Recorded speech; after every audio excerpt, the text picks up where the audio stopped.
8:39 de la mañana, le agradecemos al legislador Alejandro Jaramillo, perteneciente a la bancada de la Izquierda Democrática, presidente de la Comisión de Justicia y Estructura del Estado, por aceptar la invitación a este diálogo. Legislador, ¿cómo está? Muy buenos días. ¿Cómo asume usted, en su condición de presidente de la comisión que está tramitando precisamente esta reforma legal, las declaraciones del presidente Lasso, que anticipó que él vetará cualquier ley o cualquier proyecto de ley que vaya más allá de lo que ha establecido la Corte Constitucional? Bienvenido y buenos días. Buenos días, mi querido Alexis. Buenos días a todos los ecuatorianos y ecuatorianos. Tanto ese anuncio del presidente Lasso como las publicaciones erradas de la primera dama son lamentables. El presidente no ha leído el contenido del texto, no conoce si quiere el articulado. Recién ayer se aprobó el informe definitivo para segundo debate, pero aún así ya adelantó un veto a este proyecto de ley. Es lamentable por todo el trabajo que se ha realizado, pero hemos hecho lo que corresponde. Esperemos que el señor presidente de la República pueda reconsiderar su decisión y cumpla con el dictamen de la Corte Constitucional. No le estaría dando un mal mensaje a la Asamblea Nacional, sino a las niñas, adolescentes y mujeres violentadas en el país. Sobre ese tema, y usted lo ha citado ya, legislador, está el fallo de la Corte Constitucional, que entiendo yo es de obligatorio cumplimiento para absolutamente todos los ecuatorianos, y más no se diga para la Asamblea, que tiene que tramitar la reforma legal que viabilice precisamente y regule lo que contiene este fallo. Y en su condición de colegislador, el Ejecutivo de igual manera tiene que cumplir con lo que dice la Corte Constitucional. Ahora, hay que, no sé, buscar como una suerte de punto medio, de punto de encuentro entre Asamblea y Ejecutivo para que entre ambos definan, digamos, un texto o una ley que vaya en plena concordancia y guarde coherencia con lo que ha establecido en su fallo la Corte Constitucional. Ustedes están trabajando en esa vía. ¿Cuáles son los puntos de encuentro, los nudos críticos que existen con el Ejecutivo? Bueno, mire, primero indicar que el presidente de la República debería esperar a que exista ya una aprobación del informe ya para segundo debate. Esperemos ser el próximo jueves o el próximo martes. Mire, el sábado pasado recién habíamos modificado y había quedado ya el texto en uno de los nudos críticos, que es la temporalidad, y está para menores de 18 años hasta las 22 semanas de gestación, que podrán interrumpir el embarazo en casos de violación, o también de 18 años en adelante hasta las 20 semanas de gestación. Y en el caso de las mujeres con discapacidad se aplicará la guía de práctica clínica.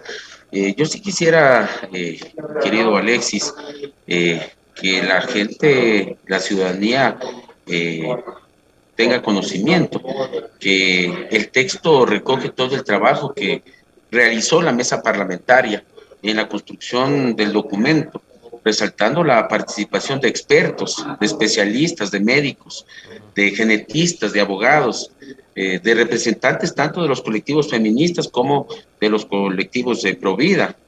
Esto a escala nacional e internacional. Así también consta la realización de talleres y conversatorios que han evidenciado un amplio debate democrático. Y como ya lo había dicho, existieron 3 nudos críticos, que son la temporalidad, los requisitos y la objeción de conciencia. En cuanto a la temporalidad, más allá de las críticas constantes que hemos recibido, las amenazas y los calificativos por haber planteado un tope de 28 semanas de gestación para la interrupción del embarazo en casos de violación, yo quiero destacar que hemos puesto sobre la mesa de discusión temas muy álgidos y complejos sobre los cuales durante décadas no se han tratado. Por ejemplo, el trámite para una cultura de adopción, el incesto normalizado en algunas provincias de la costa y las diferentes formas de violencia que viven las mujeres de nuestro Ecuador. De todos estos problemas sociales nadie habla, pero pasan todos los días y a toda hora. En este momento puede estar sucediendo. Miren, en cuanto a las 28 semanas, el asambleísta de UNES, José Agualzaca, propuso que el tope máximo para la interrupción del embarazo en casos de violación sea de 28 semanas. Aquí quiero recalcar y precisar, mucho se ha dicho que es aborto cuando el término correcto es interrupción en casos de violación. No es verdad que haya una intención detrás de sobrepasar lo señalado por la Corte Constitucional, como tampoco que se busque promover el aborto libre. Mire, yo como asambleísta de Izquierda Democrática entendí que se trata de un tiempo tope para las niñas, adolescentes o mujeres de manera voluntaria poder decidir si interrumpen o no un embarazo en casos de violación. A veces estos temas los abordamos desde lejos, pero es preciso señalar que puede ser tu hija, tu hermana, tu esposa, tu tía, tu prima, tu mejor amiga. Nadie está exento de un hecho execrable, como es un abuso sexual. Pero no solo eso, que producto de ese ultraje se produzca un embarazo. Y yo no soy médico, pero en las tantas comparecencias que tuvimos, los especialistas y los mismos doctores nos decían que hay mujeres y niñas que son violentadas por años y que ni siquiera se dan cuenta lo que está pasando, sino hasta cuando la gestación está ya avanzada.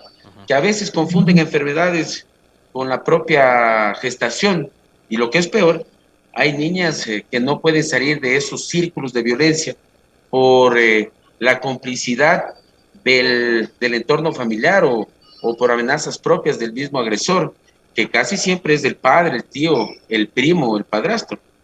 A esto le podemos añadir situaciones de extrema pobreza, falta de acceso a servicios básicos, falta de medicamentos, información sobre la salud de cada persona. Todo esto nos llevó a respaldar la moción del legislador Agualzaca. Y nos dicen que hemos cambiado de opinión. No hemos cambiado de opinión, mi querido Alexis. Lo que se hizo fue mantener una discusión y debate al respecto. Nunca estuvo cerrada la posibilidad de modificar el plazo para la interrupción voluntaria del embarazo en casos de violación. Mi postura personal fue siempre las 24 semanas de gestación, considerando la evidencia científica existente en el mundo y también recogiendo lo manifestado por algunos especialistas. Ya nos hablaba la doctora Houghton, que es una ginecóloga colombiana, de que el tope podría ser las 24 semanas, así como también posturas de otros médicos que han señalado que sean 21 semanas o que puedan ser hasta 26 semanas. Nosotros del texto final que fue modificado el pasado sábado, quedó ya en que menores de 18 años hasta las 22 semanas de gestación se podría interrumpir el embarazo en casos de violación y a las mujeres de 18 en adelante hasta las 20 semanas de gestación. Ahora, ahí me queda una duda, legislador, y es la siguiente. O sea, el fallo de la Corte Constitucional no establece nada con respecto de la temporalidad, lo que dice es despenalizar casos de aborto cuando haya existido violación. Ahora, si la persona practica un aborto a las 22 semanas o a las 28 semanas, o si lo hace a la semana 29 y demás, o sea, el caso sigue siendo por violación. Entonces, ¿qué pasa si esa persona se practica el aborto una semana más allá de a la que la ley que ustedes están tramitando ahora le faculta? ¿Dónde queda entonces el dictamen de la Corte que dice despenalizar abortos en caso de violación sin establecer tiempo? La Corte lo que ha indicado y ha señalado que tiene que existir una temporalidad y nosotros eso lo hemos hecho. Aquí no se tiene que hablar, mi querido Alexis, de aborto, sino lo que se tiene que indicar es que es interrupción al embarazo en casos de violación. Ese es el término técnico que se está estableciendo para este caso, legislador. Efectivamente, que es la interrupción del embarazo en casos de violación, no es el practicarse a través de cualquiera de los métodos el aborto. Ahora, ¿el Estado cómo tiene que hacer el acompañamiento para, por ejemplo, determinar como usted bien señalaba, y yo coincido plenamente con lo que usted nos decía y la visión que tienen algunos especialistas de cuando hay casos de niñas, menores de edad, que han sido violentadas, que han sido abusadas, y probablemente ellas no entienden, obviamente por las condiciones propias de la edad, qué es lo que les está pasando físicamente, ¿no? Y su propia familia muchas veces no entiende lo que está sucediendo. Entonces, en esos casos que son tan tristes y tan trágicos, ¿qué tipo de acompañamiento tiene que hacer el Estado y a través de qué tipo de organismos? No sé, se me ocurre, Ministerio de Salud, Ministerio de Educación, Ministerio de Inclusión Económica y Social. O sea, ¿tiene que involucrarse también el Estado en este tipo de situaciones, legislador? Efectivamente, se tiene que indicar y señalar que tiene que ser una reparación integral. Eso el Estado tiene que, a través de las políticas públicas, realmente estar acompañándole a las víctimas. El caso de la Defensoría del Pueblo debería realizar también el acompañamiento a las víctimas. Y la Defensoría del Pueblo establece ya directrices claras en cuanto a este punto. Legislador, no quisiera perder la oportunidad también. A ver, primero, ¿para cuándo estaría listo ya el informe para segundo debate y en qué fecha más o menos usted prevé que esto debería estar tramitándose ya en el Pleno de la Asamblea? Y si es que hay un plazo establecido por la Corte Constitucional. Mire, la noche de ayer, el domingo, la Comisión de Justicia y Estructura del Estado aprobó con 7 votos a favor el informe para segundo debate del proyecto de ley orgánica que garantiza la interrupción voluntaria del embarazo para niñas, adolescentes y mujeres en casos de violación. El texto recoge todo el trabajo que realizó la mesa parlamentaria en la construcción del documento, resaltando la participación de expertos, de especialistas, de médicos, de genetistas, de abogados. También existió la comparecencia de los representantes de colectivos feministas y también de los colectivos de Provida a escala nacional e internacional. Así también consta la realización de talleres y conversatorios que han evidenciado un amplio debate democrático. Se están recogiendo ya las firmas de todos los asambleístas que votaron a favor y esperamos que para el próximo día jueves 20 del presente mes ya la señora presidenta pueda llamarnos a un pleno para poder debatir este segundo informe. Y si no se lo hace el próximo jueves, estaría para el próximo día martes 25 o a más tardar el próximo 27 de enero del presente año. Y habría los votos, es decir, para aprobar esta normativa se requieren de no menos de 71 votos. ¿Habrían las voluntades necesarias como para aprobar el informe que ustedes van a enviar al Pleno? Mire, creo que hay predisposición de todos los 137 asambleístas para darle una respuesta al país. Si hay una mejor propuesta que aglutine a todas las bancadas políticas, sin duda la vamos a apoyar. Legislador, en estas últimas horas y días, el presidente de la República ha hecho algunos anuncios, entre esos del que estábamos dialogando con usted, que tiene que ver con la anticipación de un veto, ¿no? A lo que resulte de el trámite que le están dando a este proyecto de ley para la interrupción voluntaria del embarazo. Pero también habló sobre la posibilidad de convocar a una consulta popular para reestructurar el sistema de justicia, que es más o menos un escenario que ya lo hemos vivido, los ecuatorianos ya tenemos experiencia sobre eso. Rafael Correa en su momento en 2011 hizo algo parecido, convocó una consulta popular. Le pregunto también en su condición de abogado y de presidente de la Comisión de Justicia, ¿una consulta popular es el mecanismo ideal para poder reestructurar un problema que es histórico y que acarrea el Ecuador desde décadas atrás, que es de la politización de los sistemas judiciales, de la mediatización también de la justicia, porque hoy vemos que lo que hacen los medios de comunicación también influye muchísimo en las decisiones de los jueces y de los fiscales? Entonces, ¿cómo le ha caído a usted, y no sé si a su bancada también, no sé si lo han hablado ya, este anuncio del presidente de llamar a una consulta para hablar sobre el tema de justicia? Mire, en este momento el presidente de la República ha hecho un anuncio, el cual discrepo.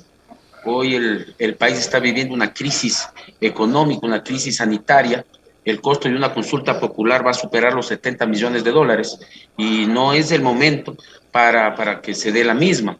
Hay muchos temas, hay con esos recursos se podría invertir en salud, se podría invertir en educación, y a mí me parece que el presidente de la República debe asesorarse de mejor manera cómo puede realizar un anuncio ya de vetar a este proyecto de ley que garantiza la interrupción del embarazo en casos de violación. Tanto ese anuncio del presidente Lazo como las publicaciones erradas de la primera dama son lamentables. El presidente no ha leído el contenido del texto, no conoce siquiera el articulado. Recién ayer se aprobó el informe definitivo, pero aún así ya adelantó un veto a este proyecto de ley. Es lamentable por todo el trabajo que se ha realizado, pero hemos hecho lo que corresponde. Esperemos que el señor presidente de la República pueda reconsiderar su decisión y cumpla con el dictamen de la Corte Constitucional.